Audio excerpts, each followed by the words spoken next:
Hey, how's it going? I'm Ben from Universal Audio, and welcome back to another Luna Office Hours. It is Monday morning, 9 a.m. PST, but thankfully it is not 9 a.m. everywhere, because across the world, we've got Luna experts here with us. How's it going, boys? Hello. Good. How you doing, Morning, Ben? Ben. Yo. Nice. You guys, everybody have a good weekend, not live streaming? Oh yeah. I actually missed it. I know, dude. I went from doing this all day to hanging blinds and doing things around the house. I was like, no, actually, I prefer. I'll do this. Hanging blinds, that sounds like work to me. It really is. But nice. Well, yeah, it was nice to have a nice weekend away, and hope for everybody out there that's been watching and tuning into these office hours that you got some time to spend with Luna, getting in there, getting your hands dirty, trying some things out. And Drew, however, over the weekend didn't do any blind hanging. He was staying up on social media and on the forums. So we've come prepared this morning with a big list of things that we're kind of seeing out there on the forums and in social media. A few of the things that we're seeing that might need a little bit more clarification for people to help them get going inside of Luna. So Drew, where should we start off?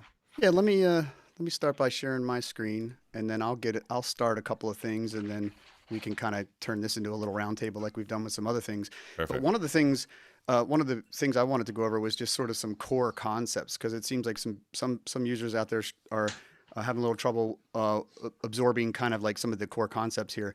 And Luna, we've been stressing is a native app, right? It's running on your CPU. But there's a bit more to it than that. There's aspects of Luna that are native, and there's aspects of Luna that are DSP based. And then so I wanted to kind of go over that. And some of it is the core of it. The first thing to start with probably is this concept of the ARM, or accelerated real-time monitoring. One of the things I've noticed is that some people were having some issues where if they had a track, well, first of all, the ARM aspect of Luna is the DSP part, right? That's the part that builds all of the signal chains, plugins, and queues in the DSP, which gives us that low latency experience, which is, one of the core concepts here. So, for example, right now on a track that's unarmed, this is one of the things I've been seeing. That if you try and add an AU plugin here, you'll notice that with the track unarmed, I do in fact see them and can in fact insert a native plugin. If, however, if I were to undo that and get rid of that and arm the track, that puts this track in ARM mode, and you can see that the DSP strip is used and all the UA plugins are available. But if I click on that insert and I try and add in that AU plugin, you'll notice they don't show up, right? Because they're kind of locked out. That's been messing with some people I've seen. And that's so what's happening is that they're expecting to be able to see all of their plugins still, but the thing to note here is when when the track is record armed and you have ARM, the accelerated real-time monitoring, enabled, you can't see AU plugins because those would break you out of the no latency workflow. Yeah, exactly. The ARM, the two versions of the Two word arms. ARM, two arms are kind of, So that's one thing I wanted to kind of cover. You'll notice though, as soon as I unarm the track, then boom, all of my AU plugins come back, and Yeah. I can go ahead and do whatever I want to do there. So that's something that I wanted to sort of go over with everybody. What's cool about this is that Luna is smart. So even if let's say I have an AU plugin on something and I arm the track, Luna will go ahead and bypass it for me and hold its settings and so forth. And then the moment and allow me to do an overdub, allow me to do a fix. And then the moment I unarm it, it's going to come back for me. So that's super handy. Nice. On a related note, while I'm here, another thing I've been seeing that's messing with people is the concept of what happens to my unison slots and my record effects slots on unarmed tracks. So a lot of people are kind of coming here to their vocal track and they're trying to click here on unison, and they're wondering why I can't quite do that. And it's a little bit unorthodox, but there's some really good, and it's a cool feature, right? It's a feature, not a bug kind of a situation. And the idea here is that in order to activate this area, you need to have the track armed, right? As well as be in ARM mode. And when you do that, Luna dynamically builds your chain, right? So what's cool about that is, and then of course, once this is open, I can now adjust and assign my unison plugins, as well as, all of my record effects and so forth. What's cool about this is that the moment I unarm this track, that DSP is let go and is now available elsewhere, right? And so this is something that you, with the previous workflow, you couldn't do, right? You'd have to go to console, make sure they're deactivated, right? And so this is a much smarter workflow. Luna's working with the console part, the input part, and is super smart. So that's another thing I wanted to talk a little bit about, and because I've seen a lot of people having some issues with that. So that's actually a pretty smart thing. Mm-hmm. I would add to that and say that, a big reason that we had to do that was, unlike console where we're representing every single input in your system, with Luna, you might have one input assigned to multiple tracks. And so in that scenario where, I think it says mic 7 on this particular track, right? If you decide you're going to use that across multiple inputs, what's really special here is that the channel saves the input settings. As opposed to with console, you almost have to say, well, I've got my one input, and if I'm going to assign input 7 to multiple tracks, you'd have to go into console and, maybe use a channel strip preset or kind of tear it down and build it back up again for what you're doing. Luna is saving all that. It's like a little mini, input console for anything that goes on in the session. So yeah, like you said, a little bit unorthodox, but a problem we had to solve given that, oh yeah, we don't want to lose settings for how did I track my vocals that day? How did I track my guitar another day using the same input? And this gives you that sort of flexibility. Yeah, and you can see I just opened it up. If maybe some users might not be aware of this, but when a track is armed, in the input section, there's this tiny little pull down. If you click on that, you'll see that you have a backups area where with time-stamped backups that show you sort of your input chain history. And as you can imagine, that could probably be built out into a bigger feature later on down the road. Excuse me. But that's kind of evidence of what Lev was just saying there. Well, there's kind of a cool thing that, especially one of the first big tracking sessions we ever did with Luna, the way that we ended up setting it up was we set it all up in console first. So we were using console to build the entire band mix, all the cues, all the unison effects, record effects, everything was all being done inside a console. And then once we kind of had the sound going, we were ready to go to tape. Then we launched Luna, created the tracks, assigned the inputs, and Luna was so smart, it actually brought in all of those console settings, assigned them to those tracks, and then we were ready to record. Yeah, that's awesome. It was such a cool workflow, and it made it seamless for the musicians, too. Yeah, that's killer, man. One last thing I wanted to show, and then I'll stop my share, and we can roundtable from there. But was just another thing I've was noticing online on Facebook and stuff, where some people making sure people were understanding the concept of the ARM auxes. How does ARM and how does the DSP relate to auxes? Some of you may or may not know that Luna is using console in the background, and it's using console's 2 auxes in the background. And you can see in my session here, hopefully you can see that throughout all of the auxes, there's this black ARM button. And on ones that are not part of the accelerated real-time monitoring system, they are just black with gray writing in them. Ones that are designated as one of the 2 auxes, and if you click on one, you can see that you can turn it, get it out of ARM mode, or you can assign it to aux 1, and I have this one over here as aux 2. And the idea here is that these auxes will now be built on the Apollo, on the live inputs. So for example, when I arm this vocal track, not only is this entire chain created in the DSP, of course the AU plugin is bypassed, but so are whatever effects I'm sending to that are designated as ARM. So I purposely have one not. So this one right here, you can see is grayed out because that aux is not one of the armed, one of the ARM auxes.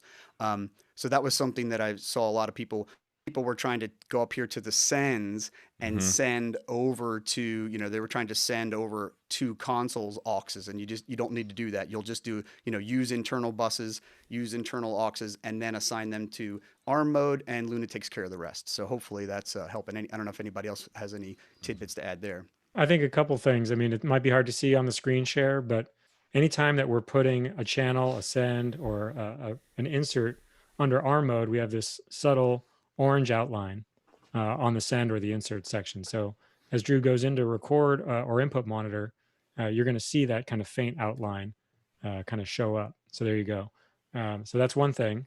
The other thing to just point out is just like on the input tracks, on the aux tracks, you need to be using a DSP-based plugin like a reverb or a delay in order for this to fully work. If you're using an AU primarily as your reverb, for example, you're not going to hear that in ARM mode. So that's just another thing to be aware of. But Yeah, and similar to what I did before, they won't even show, right? So if this is one of your armed auxes, your ARM auxes, then when you go to click on something, it just simply won't show it to you. That's right. And if you have an existing bus that you designate as an ARM bus, Yeah, and then you go into it, it's just going to be bypassed. It won't be the greatest result in that sense because you're just sending Yeah. it to an empty bus.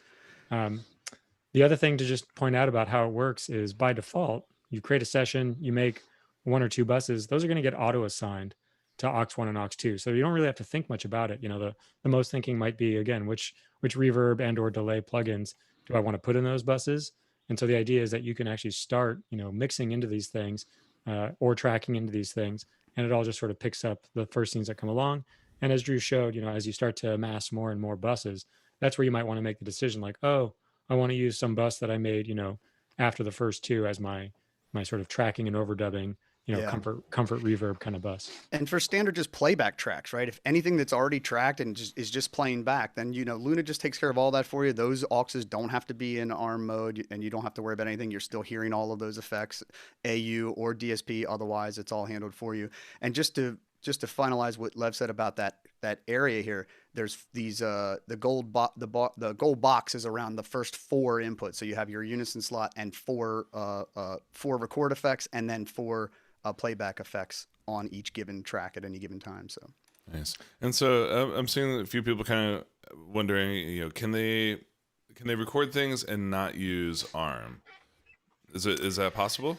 Sure. Yeah, you can turn off ARM. There's a couple of different. There's like 3 different kind of flavors. There's, you know, using ARM, which we think is the best experience overall because it's the lowest latency. Mm-hmm. You can turn ARM off and it's basically record through the host. It will have higher latency. It might not be the most pleasurable experience, especially if you try to compare the 2. And then there's a thing called console tracking mode, which is sort of a hybrid of ARM mode and today's console workflow as you're used to it, say using some other DAW. Mm-hmm. So you can still use the console. There's a little bit more smarts in there, like you said before, Ben, about how it can actually pull the input settings and things that would normally be in console into the session, which is very cool. Mm-hmm. But maybe more importantly, it sort of manages the input versus playback mute state so that you get kind of more of like a console and tape machine experience, which is exactly what you get with ARM, where it's, you know, the difference is that with ARM, it's fully integrated. You never have to think about some external application like console or anything like that. Mm-hmm. So that's my preference personally. But yeah, those are the 3 flavors. You've got ARM, you've got through the host, and you've got console tracking mode. yeah, that was, and you know what? Thanks for reminding me, Lev, because one of the other things on my list was I saw some confusion with people not understanding and maybe I could just throw this to you, Lev, understanding the distinction between an AU plugin and an AU instrument and how Luna views those. Yeah, it's a great question. So, so the question about we've seen this on the forums, I think since day 1, even before we shipped. Oh, well, do the UA instruments, the Luna instruments, go from being native to DSP? Like, do they run in both areas? The answer is no. They're fully native, and what we have is a great integration with these native instruments, no pun intended, and the DSP mixer. What happens is you're in ARM mode. You drop an instrument track into record, and it routes the native signal into the DSP, just like you would do traditionally with virtual I/O, you know, using console and a native process. If you wanted to be able to track through UAD plugins and have low latency, you could do that before. So that works with audio units, or it works with Luna instruments. So you have this ability to go out of the host as fast as possible into our DSP, which is also running as fast as possible. So you get this very low latency performance. The other thing I think is important to note is that actually does run at a separate buffer. We actually came up with a dual buffer for the instruments. So they are running even lower than your typical, you know, mixer playback buffer. Very similar to what you find in a lot of other DAWs where you're sort of managing buffer states. The nice thing about Luna is we do all of that for you. You don't have to think about what's my buffer. It's like, well, you're on an instrument, you're in record. You probably want to hear that like it's real time. So you're able to do that just by hitting record. Yeah, that was the part that confused people, was the idea that, hey, I've got an AU instrument and I can put that on an instrument track and track through UA plugins. Yeah, but yet I can't. How come I can't do that with an AU plugin? So yeah, there is that distinction. That was what was confusing people. Yeah, and so, you know, if you just think about it that way, you know, it's all about these different latency domains. There's actually quite a few in any recording software that you've ever used. There's all sorts of different latency domains all over the place. They're at the clip level, they're at the mixer level, they're at the instrument level, and sometimes they're different. And so Luna, in that sense, is no different. We've just taken a much more managed approach to try to make it so that you can't get into trouble. You drop into record, you probably want it to be low latency. You come out of record, you probably want your DSP resources back, like you were showing with ARM. There's at least a dozen scenarios that we thought about that instead of making you go into the bowels of the settings and set buffers and do all sorts of crap that you don't want to do, we manage it for you just to make it contextual. Everything about what we've talked about with Luna, we try to come at it from a contextual perspective, whether it be about how we edit, how we bring up those browsers and kind of give you the information that's most relevant for what you're doing now, all the way down to recording, tracking, and overdubbing, like we're talking about for audio or instruments. All of these things have been approached with a string of logic instead of it just being like an A/B logic, right, or a 1 or a 0. So yeah. Well, and I think a big thing, a big realization that a lot of people are going to be making by starting to use Luna more and more is that this is it's a different way of working, but it's actually a much more classic way of working. Like I can remember I kind of grew up always using software to make music. I'd never ever touched like hardware consoles or tape machines before. And I remember my first sessions ever getting to use a console, getting to use a tape machine, getting to use like a Pro Tools TDM system back in the day. Like that, the difference of immediacy that you get from hardware-based solutions and from analog stuff like that. It was like, oh wait, you mean that there doesn't have to be like a little delay between when I hit my guitar? Like you just get used to like having a little bit of delay, so that's just all you know.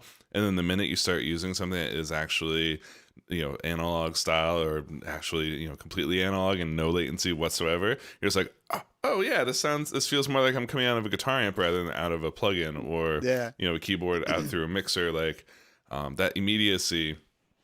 There are people that were dealing with 10, 12 milliseconds for 5 years, and we're like, I'm fine with that. And then they get exposed to the low latency workflows, and then you can't go back. It's hard to go back. You get spoiled really fast. Nice. So Matt, what you seen anything kind of popping up in the chat? Nothing right now. Yeah, I'll keep an eye on it, but there's nothing new at the moment. Well, there is something new. It's new on the screen. Lev, you have a fantastic new angle and a new haircut. How do we skip this on the weekend section?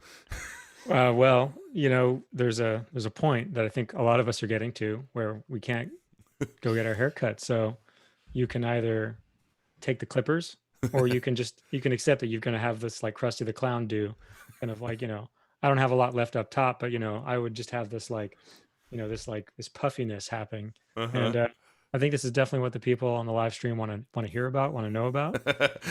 Highly Luna related. Yeah, desperate times, desperate measures. I happen to own a pair of clippers, so yeah, I took matters into my own hands. Nice. In between, doing some recording in Luna this weekend. So awesome. Thanks for bringing that up. You're welcome. Well, so something that I was messing with this weekend, I've been messing with this for weekends on weekends now, is kind of integrating Luna with external instruments. So I've actually set something up here I can show you guys today. There we go. So here's my Luna session. This is kind of a template that I've set up for all of the instruments I've got behind me, all the different interfaces. So what's really great about Luna for working with external synths is its flexibility. So, essentially what you're seeing down here are a bunch of audio tracks ready to receive audio. As you can see, I've already gone through and obsessively named all of my inputs to match, since everything is all normal together. So for instance, that Moog sub 37, that's right there, back there, I can arm that track. Now it's ready to accept audio in. And then what I've done is you can actually create instrument tracks with no instrument in them. So what I've done is I've created a blank instrument track, and that's what this one is here. What this allows you to do is allows you to specify your MIDI inputs and your MIDI outputs. So I've got my keyboard controller up here, the A-series keyboard, and then MIDI out. I've got that connected to my sub 37 through a MIDI interface. And so now if I record and enable this track, we've got synth from the back. And what's cool about the Moog stuff, obviously, is they have software control over their instruments. So I can be up here, playing around with the synth, changing settings, pulling up presets, and that's all remote controlling the sub 37 back there. So to be clear, this is not the Universal Audio Minimoog Model D.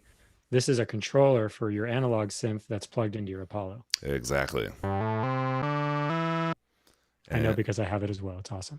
Right? It's such a good one. And then, same thing, like I've got the Minotaur sitting over there, so I can change my MIDI out over here to the Minotaur.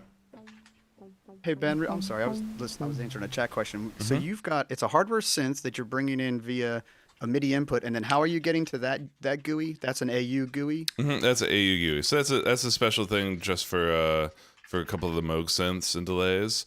Gotcha. But I know there's a lot of other hardware synths that have some sort of software editor that you can also pull up. So it's just kind of like a nice little shortcut. But obviously, something like the Juno, which over here to my right, is just all happening completely live. Gotcha. But again, I've of course obsessively overwired this whole thing, so I can take that same control channel and send that to my Juno, which is super. So it's made for a very, very flexible system here. But there's one more cool way of doing this that some of you would probably enjoy, and that is to actually use this input on the instrument track. So right now let me go back to the sub 37. So I can say for input on my instrument track, I can actually make this a hardware. Let's use the Juno because this is set up as a stereo track. So I can go Juno 106. I can say input, take the Juno. So now this is operating just as if it was a software instrument track, and it's controlling my Juno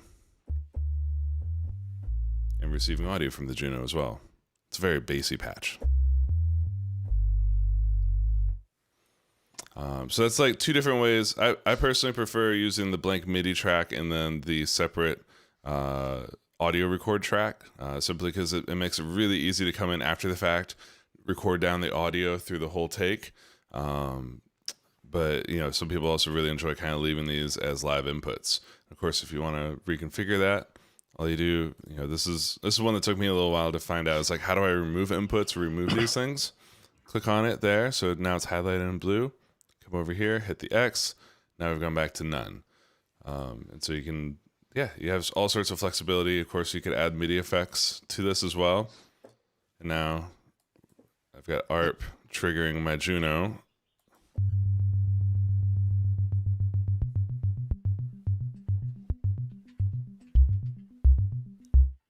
Just like that.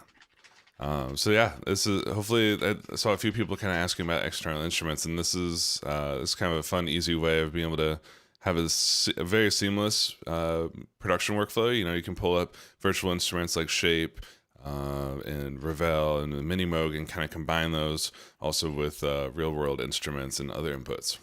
Hey Ben, if you didn't want to do if you were doing that one single track workflow, does the mix down function work to play that, to export that in real time? Yeah, I believe you just had to set it to real time export. Is that correct, Lev? I think what you're best off doing is actually recording it as audio. Okay. Because at the end of the day, it's better to have everything sort of saved in your session. That's like best practice, I think. Because like you're showing, Ben, what if you decide you're going to unplug your synthesizer or something happens to the synth, right? I think it's always best practice to make a separate audio track and record it. That's what I would recommend. Gotcha. Yeah, totally. And then Sorry, go ahead, Ben. No, go for it. I was going to say, I had a good question come in while you're talking about that, about how ARM mode affects Q-Sends and monitoring through Q-Sends. Yeah, so let's pull those up. So similar sort of thing. You can see how in the Q-Sends, they've got this light orange kind of box right around it. You can see that around my sends, around my Qs.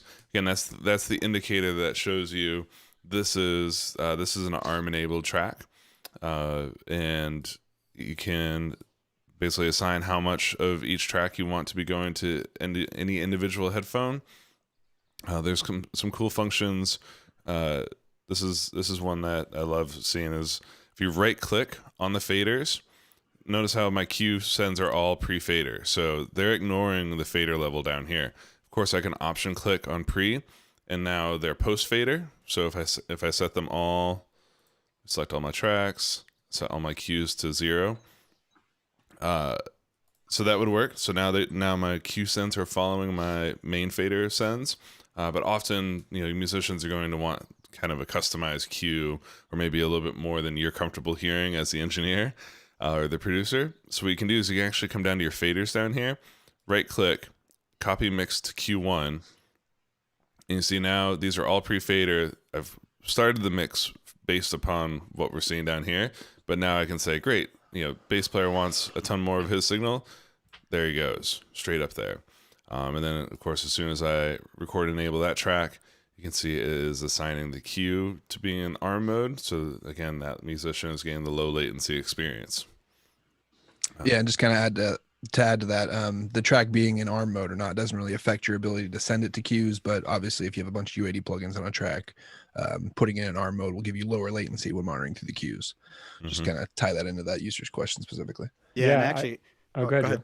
I was just going to say, mine was a kind of a nerdy follow-up, but like I've seen some people wanting to trying to use Luna with the headphone mixers and trying to send directly from Luna's mixer, which is you still want to stick with the cues because the cues are built into the DSP side of things. So you can use, if you're using a hearback system or something like that, you can do the 4 stereo or 8 monos. Or what is my favorite, I always recommend to users online, is to do a 1 stereo and then a bunch of more me's, right? Which in Luna is actually really easy to do because the single stereo one can come from your main out. So your main out can function as a generalized stereo mix into Q1, and then you can use the remaining 3 Qs as 6 mono more me feeds into your hearback system. So anybody who's using those or Avioms or hearbacks, you can make sure you stick with the cues and don't try and send directly from the sends. Just a little something I know. Your guys' conversation made me think of that. So yeah, there's a couple things just to clarify on the 6 mono. We only have stereo cues in Luna. So the way that you would achieve sort of 6 monos is with the pan knobs, right? You could pan them hard left and hard right. It's an old console trick. Yeah. And so that totally works. But Ben, if you open up the control room strip, there's another thing that I think is also very meaningful. When Ben was showing like starting with a copy of the main mix up to the cues, if you open up the control room strip from the monitor strip over there, you would see that there's the source section. So I don't know if I'm not seeing that on my screen. Maybe there's some. Click on control room. There we go. I'm showing it. Yeah. Yeah, sorry. It probably a Zoom error. I've got some weird glitchy things going on. But yeah, if you look at the source section down there, you're going to see all of the cues that are active. So if you have 2 cues, 3 cues, or up to 4 cues, you're going to have these little chiclets there. And what it would allow you to do is actually, like you said, I'm going to send more to the bass player. It's the more me mix. You can actually hear what he's hearing or she's hearing, right? So you'd be able to go through and monitor that in the main monitor output. So it's a great way if somebody's telling you, hey, I can't hear enough drums, and you want to hear exactly what they're hearing. That's a way to do that. Yeah, that's a good one. Well, and it's probably be a good idea to show people. So my system right now is configured for 2 cues. So if somebody wanted to configure their system for more than 2 cues, what you do is you come over here, click on the diamond to again show the sidebar out of your session. Come down to settings, and then here on the hardware tab, you can see there's a Q bus count. So right now I've got mine set to 2, since don't need a lot of monitoring in this tiny space. But if you're doing a lot of tracking projects, that's where setting that to 4 would allow you to have 4 stereo Q sends. Or again, you could be splitting those up with the old school trick of left-right panning to get 8 mono sends. Nice. That's it. Nicely done. Yeah, and while you have your screen open there, Ben, maybe you could just put all the pieces together to people. For people, how would you actually route from a cue to a pair of outputs or a headphone output? If you send to a cue from a track, what do you do next? Totally. Yeah. So let's do that. So, I'm going to take my sub 37 track, the only thing I'm tracking right now. So let me, add that to the cue, and then what I'm going to do is I'm going to come over here to cue outputs. Move your guys' faces around, and here we go. Q outputs. So you can see my 3 Apollos. You can see my Q1 and Q2, and then now here's where I'm going to assign what each one is listening to. So Currently, Q1 is not listening to the mix, so it is getting a custom mix here off of the Luna mixer. And then you can tell it using the headphone outputs or the line out on my Twin. This is where you can assign which headphone is listening to what cue. And obviously, if I had more cue mixes set up, I could have my Twin on another cue and have that line out be another one. But the other great thing that you can use here is the mirror to, and this allows you to assign a cue to a line out. So if you're using like a hear back, or if you're using a like a Furman headphone system or something like that, you can patch in to the different channels on that by using this mirror to function. A couple notes there. Right? In the Apollo world, we have this concept of a monitor unit and an expander. And so the drop down that you're seeing there applies to the monitor unit only. So if you had something like an Apollo 8 or an X6, you'd be seeing a different complement of outputs there. So that's just something to be aware of. Oh, yeah. So this is seeing my X16, because that's the head unit for mine, right? So that's why we're seeing 16 line outs. But Exactly. if I had it on the X8, you would see the line outs as well as the ADAT outs, correct? Correct. Yeah. And if you only have a Twin, you'll just see 2 cues. You wouldn't be able to go up to 4. Yeah, that's right. In fact, with Twin, we sort of special case the entire thing, and we sort of turn the 3/4 output into another headphone type output, like where you've even got these little, these basic chiclets, the ability to say, oh yeah, 3/4 is going to get a mirror of the mix, or it's going to have a custom mix from this Q mixer. And this Q mixer, as it was already pointed out, can be a combination of tracks in R mode or just regular playback tracks, and everything from Luna or the live input just mixes into it.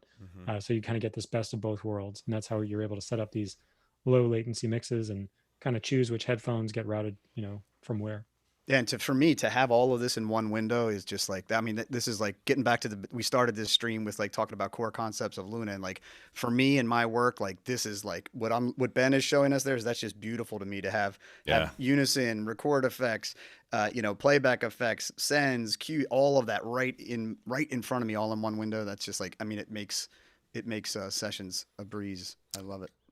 I'll go a step further and just say that, when we came up with all of this stuff about we're gonna do Luna and we're gonna have all this great integration, this is one of the biggest problems to solve. There's lots of inputs and outputs on an Apollo. There's just many more when you start stacking Apollos with multi-unit, and we were just getting a lot of feedback from customers that they really needed something that was going to help them track and overdub in a more integrated way. Having to go back and forth between the console is literally the problems that we're solving here.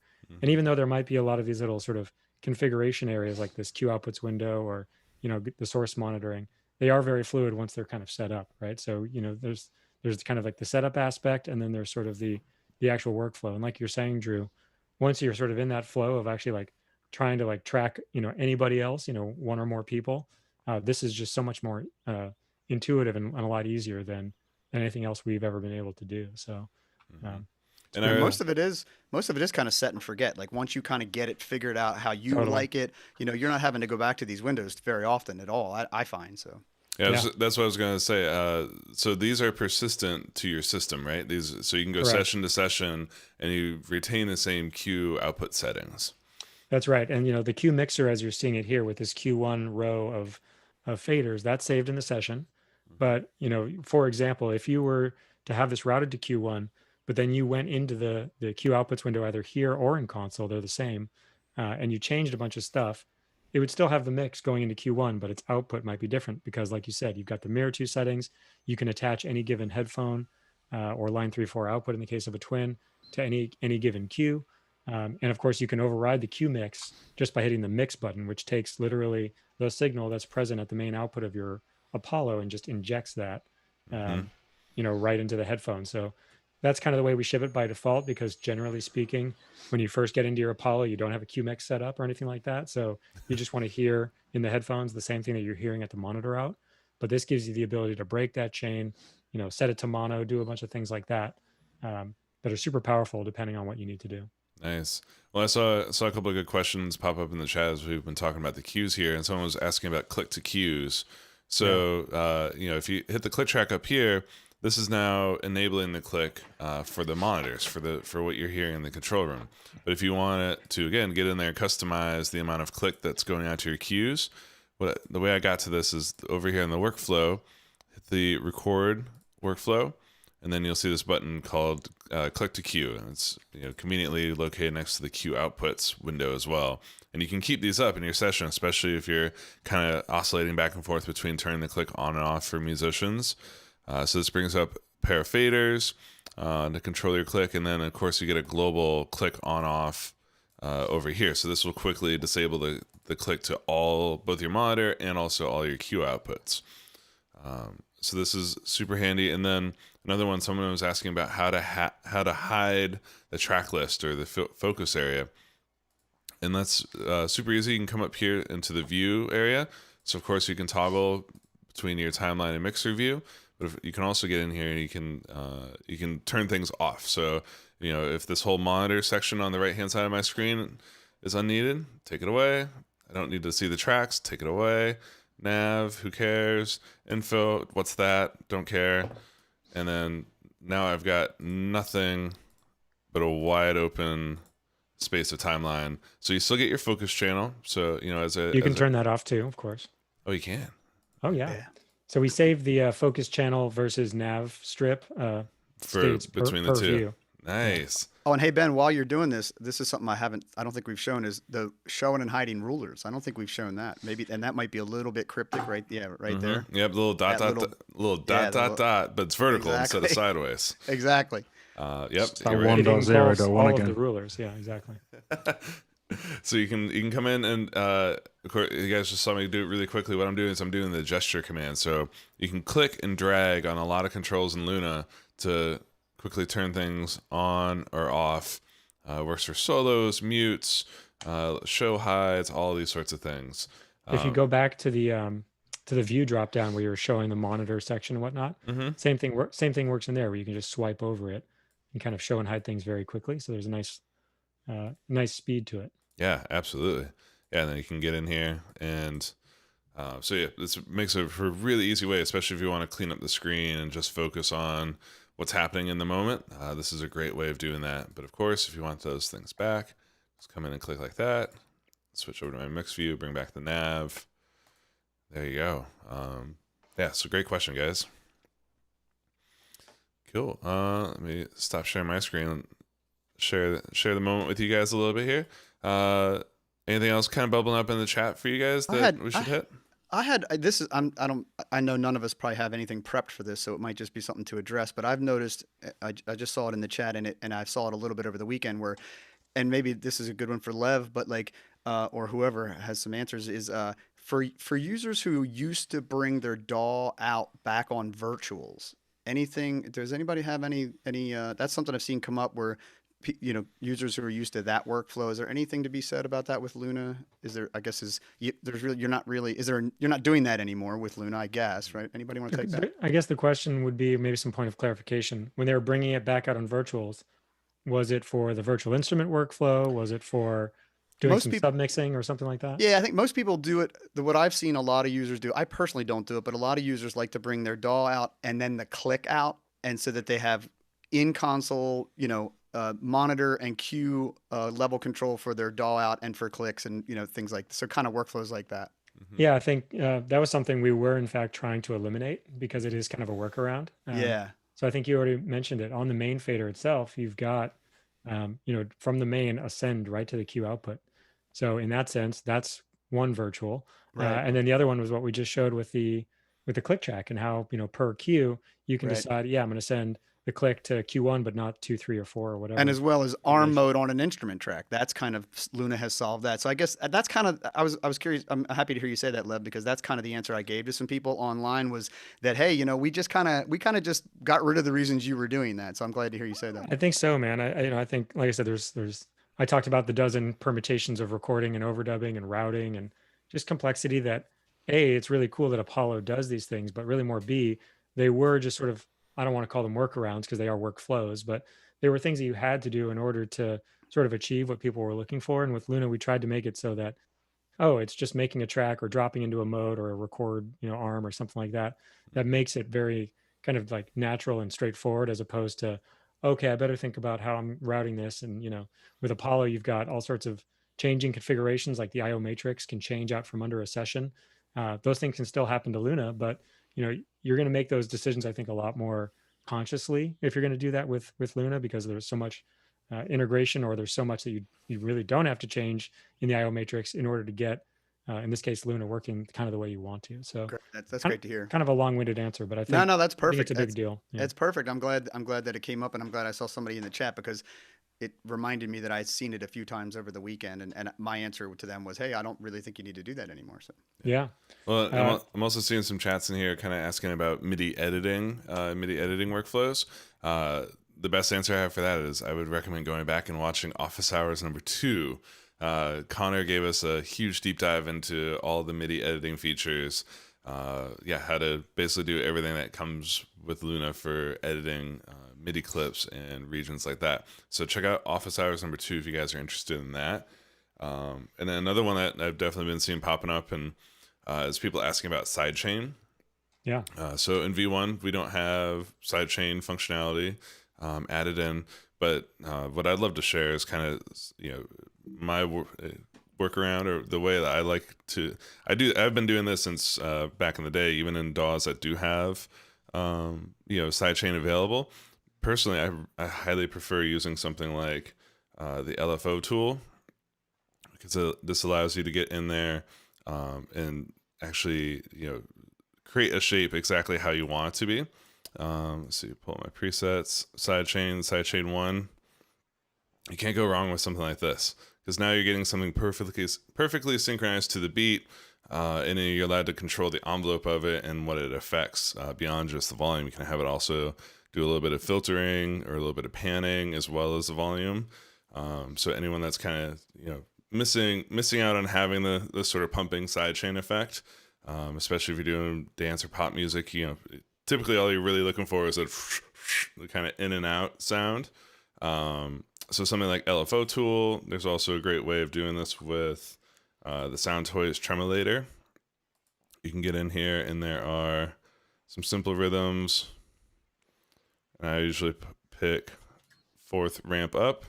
You can actually, if you hit the tweak button here, allows you to get in here and do the shape editor. So you can either have just ramp up over the quarter, or a lot of times I'll do it, draw something like this. You can change the symmetry of it a little bit. There's a couple. These are 2 of my favorite ways to get that sidechain effect happening without having to actually have sidechain functionality at the moment. And Ben, you would put that last in the chain, I guess, last insert, right? It depends on, sometimes Where I you come want in it. exactly where you want it. Typically, if you put a compressor right after you put a sidechain effect like one of these, you're going to undo a lot of the pumping action that you've started. But you can EQ after it or add more effects afterwards as well. I always use the tremolator thing a lot, because maybe it's because I'm lazy, but it just seems to be a great way of keeping movement in the mix. And if it's just a single section where you want something to just swell, you can automate that. Yeah, I would totally mirror this. It's funny that now there's 3 of us talking about, oh, this is actually how we do it. There's a lot finicky about how you can or can't set up certain compressors to give you the exact thing you want. And so the question is like, well, do you want that traditional sort of compressed sidechain sound, or do you want amplitude modulation, which is really what you're talking about here? And this is what I prefer as well, because it gives you more control, and it's just going to give you that kind of, like you said, whether it's pre-effect or post-effect, sort of depends on the sound you're going for. If you're doing this after a reverb, I would say that's like a classic sound in and of itself, where you can really control like this huge to small kind of transition that you might be looking for. Certainly on like pad sounds and things that are really, just like gnarly and filling out the space. This is how you can make room for a kick drum and do, certain things like that. There's a whole laundry list of things that you can do here. There's even some plugins that kind of do this, specifically with amplitude modulation. I'm forgetting some of the companies that make it, but the Lfo tool specifically is a great way to do that. Just, I would say, generically for anything, that works really well. Yeah, it's funny you mentioned it actually, Lev, because it brings up a bit of philosophical discussion about mixing, really. But this might be a bit too deep to get into. But I mean, I always think of those types of dynamic changes as they're like gestural mixing, really. But they're actually, if you were scoring your mix, if you were writing it down like a musician, you could be drawing a crescendo symbol, or some type of dynamic change. And so I get lazy, and I actually do a lot of this just straight on the audio. If I want something like a pad to move, I'll just duplicate the track and use the clip gain function, and I'll chop it. The fade tool just on the region. And I always do it. I look at it like it's arrangement, really. So if it's not just a mixing effect, it is actually like a energy in the track that's as valid as, say, a string crescendo or something like that. Then I'll just do it in the arrangement instead of it being a mix process. So I guess there's just like 3 or 4 ways of looking at that type of approach. There's the trick type of mixing approach, and then there's actually just the musical arrangement, gestural scoring of like dynamic change, which you can use all these tricks for, right? Yeah, I think so. You can even go, as simple as using the fader on the track itself and getting into the volume automation and copying and pasting that around once you kind of find a move that you like. The cool thing about this is that you're not locking down your fader to some move, but even in that mode, you can drop into trim mode and you can start trimming down relatively your volume if the thing you've locked in is a little bit too loud or too quiet. So yeah, like you're saying, there's probably half a dozen ways to kind of approach this that are like legitimate ways to do it. And again, it will all depend on not only what you're going for, but sort of what's going to fit best in the track. And that's where a little bit of experimentation, like Ben's bringing up here, really goes a long way, where you can kind of find not only something that works for that scenario, but you probably even will find some other special sauce. Like if you're using Tremulator and you realize that there's like some other things in there that you can put on top of this modulation that, just gives you some special sound. I mean, that's where I think that's where the magic happens. And again, it's true for, I think, almost any plugin, by the way. I mean, it's not unique to Tremulator, where you think you're using, your Neve plugin for that one thing, but then you realize there's a couple other, EQ and filter features that just give you that much more control. I mean, again, EQs, in this case, a tremolo, reverb, the way that you can tonally shape things with any given plugin is like a whole toolkit of kind of discovery, Oh, totally. Well, and I saw a great question kind of come up in the chat. Someone was asking about, so they've made a lot of plugin presets in Logic or Pro Tools. Even if you made presets for UAD plugins, the way Pro Tools and Logic handle presets is it's presets for Pro Tools. So that's why they show up in the preset menu. But something you guys will notice about Luna is the way that presets in Luna work. These are attached to the UAD plugins. So how do you translate between those two? It's pretty easy. If my system wasn't so if we weren't relying on my system right now to broadcast this, I would pull up Pro Tools and show you guys how to get. I know it's a recipe for disaster. So now just imagine I have Galaxy Tape Echo. Imagine I had a preset in Pro Tools. What I would do is I would go to pull up my preset that I wanted to save and bring over into Luna, pull it up inside of Pro Tools, and then come down here in the bottom bar of a UAD plugin, hit the folder icon. And so this bottom bar is universal across console, Luna, Pro Tools, Ableton. It doesn't matter where you're using UAD plugins, this bar will be there. Come down here, take the preset that you've done in Logic or Pro Tools, hit Save Preset, give it a great name, My Great Delay. And so now that preset is saved with the plugin, and it'll show up when I hit the presets menu over here. There's my user preset of My Great Delay. So these are linked together, and as I've been translating mixes from from Pro Tools into Luna, this has been such a time saver to be able to go through those sessions and save. I'll even do it for individual tracks sometimes. Like if there's a lead vocal setting that if I'm trying to duplicate a mix to kind of shoot out between Pro Tools and Luna, I'll come through, just go insert by insert, do a save preset, and then when I come back into Luna, it's as simple as hitting the preset button, and I'll see all those presets saved and loaded up, ready for me to work. And Luna puts those all first for you. So if you, as you build up your personal presets, they're going to show up right in that list first. Totally. I'd say this is a general convention with pretty much all VST and audio unit plugins, that they, in the plugin GUI, have their own preset management. And this is because, in the earliest days of VST and even audio units, there was no real preset system that was universally adopted by third-party makers. So, and we're no different in that sense. When you look at why this bar exists for broad preset compatibility across any format. So whether you're using AEX, AU, or VST, this bottom toolbar is always there, and it's there to help you, get your presets, into any other system that you might want. Of course, with Luna, we've got this great sidebar integration with text-based search, and like you said, sort of showing the user presets that you've made. So this gives you that sort of better interface on top of just the plugin itself, because the plugin itself is still using a very simple file-based interface, whereas the Luna interface gives you just easy, like I said, text-based search, using the up and down arrow keys to kind of navigate through presets to find what you want.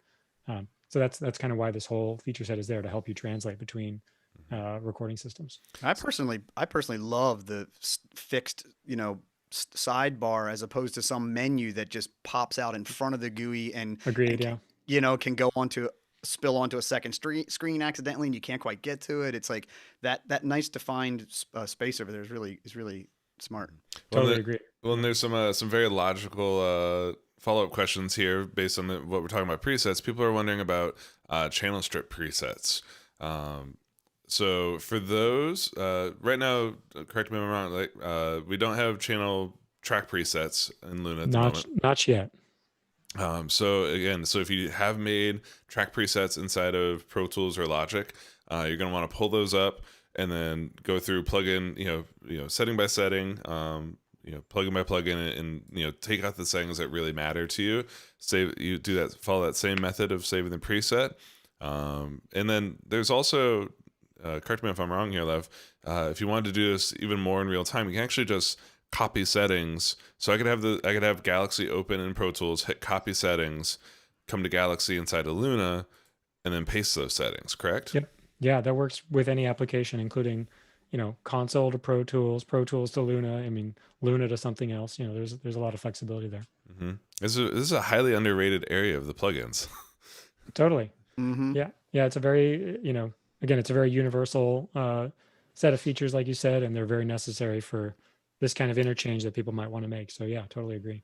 Yeah, bottom line is if you're working in multiple DAWs, you definitely want to be using the integrated preset managers, because those will persist wherever. If you're single, if you're just in Luna or just in another DAW, then it's not quite so important. But if you're switching around, it's super handy. Definitely. Mm-hmm. Nice. Well, great guys. Well, we're coming up here close to time, so I guess before we go, any other questions that you guys are seeing that you think we should get to before we sign off for the day? The only thing I would say is just I see a lot of people in the chat asking about future stuff, and I would just remind everybody about our favorite new feature, the feedback button. Right in the upper right hand corner of Luna's GUI is the feedback button, and that's where you want to submit feature requests and things you'd like to see in Luna. It's great to spitball ideas on forums and in social media, but really like the place to put those spend your time and effort to let us know what you want is definitely that feedback button. Yeah, and even these things that you guys hear, you've been asking us about sidechain support, track presets. The way that we're going to best gauge how important these are to you guys is, like Drew said, coming into Luna and hitting the feedback button. The people that we care about hearing from the most are you guys who are actually using the application. So hit the feedback button, just give it a quick little summary, tell them what it is, why you want it, how your life is going. Just feel free to write it out a little bit, submit some feedback, and then that's we've already seen thousands and thousands of pieces of feedback come in, and they've actually helped us shape some of what we've been sharing on these office hours as well. Nice, great guys. Well, I think unless we have any other pressing questions, I think this will be it for this morning. The great part is that it's only Monday morning. This is only the first of at least 10 planned Luna office hours this week. It's just kind of crazy. Like, we did 13 of them last week, guys. Like, we got 10 this 12 week. and a half. 12 and a half. We did really. 12.0. We did 12.0.1, please. We didn't get to 13 last week. We only got to 12.0.1. But we've got at least 10 of them planned for you guys this week, and we've also got some amazing guests joining us this week. We've got Tyler Bryant from Tyler Bryant and the Shakedown. He's an incredible guitar player. We've got Leggy Langdon, who you guys will probably recognize from our NAMM demos. He's going to be coming in and showing us some production tips that he's been playing with inside of Luna. And then we've got some other very special guests that are currently getting scheduled for either this week or next week. But we've got some incredible sessions coming up. And of course, as you guys are probably noticing, in a contrast to how we've done a lot of live streams in the past, these ones aren't disappearing right away. So you can always go back and watch any of the live streams from last week. We had a really cool one with Dave Cobb and Vance Powell, where we opened up a Rival Sons song that was mixed all in Luna. So if you're interested in hearing the Neve summing and learning some mixing tips from Vance Powell, that just stop watching this one now. Bye. Go watch that one because it's absolutely amazing. We also had a live mix session with Fab DuPont on Wednesday, which is another great one if you guys are interested in seeing some mixing tips and seeing how Luna can handle a big, heavy mix.